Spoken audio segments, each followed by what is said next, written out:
नमस्कार दोस्तों, प्लीज़ इस वीडियो को स्किप मत कीजिए बिकॉज़ ये वीडियो उन लोगों के लिए बहुत ज़रूरी है जिनके बच्चे फ्यूचर में मेडिकल की तैयारी करना चाह रहे हैं और ये डिसीजन लेना पड़ेगा उनको कि क्या फर्दर उनको उसी फील्ड में, उसी स्ट्रीम में ऑप्ट करने देना चाहिए या नहीं।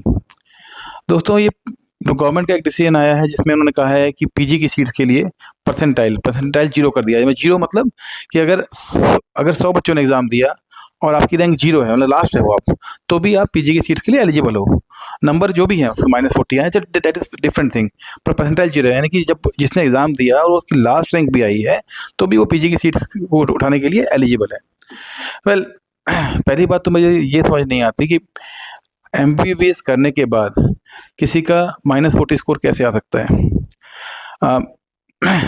पीजी की जो प्रिपरेशन होती है, पीजी का जो एग्ज़ाम होता है, is considered to be one of the most difficult exams. मुझे भी याद है, मैंने दिया, मेरे साथ वाले जितने लोगों ने दिया, उन 1.5 साल हम लोगों ने जो मेहनत करी, शायद मैं जानता हूँ या मेरे घर वाले जानते हैं।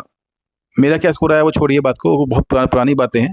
लेकिन आम तौर पे अगर 800 नंबर का एग्ज़ाम हो रहा है, मैं कंसीडर करता हूँ कि जिसने भी एमबीबीएस किया है, वो कम से कम 400-500 नंबर तो उसमें लेके आएगा। क्योंकि अगर आपने बेसिक भी पढ़ाई कुछ करी है, एमबीबीएस पास किया है, तो कुछ नंबर तो आपके आने ही चाहिए उसमें।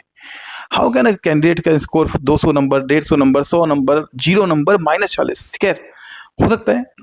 अब बात ये है कि उनको पीजी कराना क्या ज़रूरी है, उसका बड़ा अजीब-सा लॉजिक दिया जा रहा है कि सीट वेस्ट ना हो। सर, जानें वेस्ट हो जाएँगी पर सीट वेस्ट ना हो।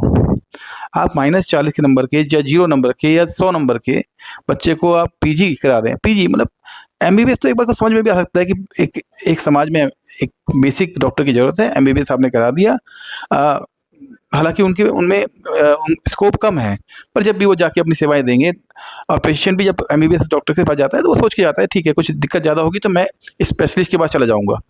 पर यहाँ पर क्या किया आपने, स्पेशलिस्ट बनने का मौका उन डॉक्टर को दे रहे हैं अ, जिनका स्कोर -40 है, जो परसेंटाइल 0 है, और लॉजिक ये है कि पीजी की सीट खराब ना हो।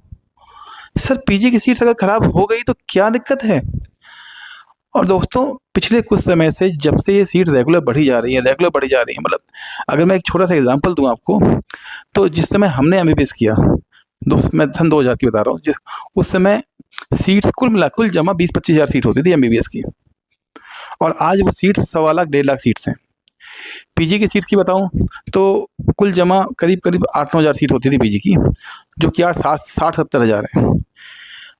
क्या हमारे देश में आज से 15 साल पहले 20 साल पहले किसी ने ये फ़ील किया कि डॉक्टरों की कमी है? मैं खुद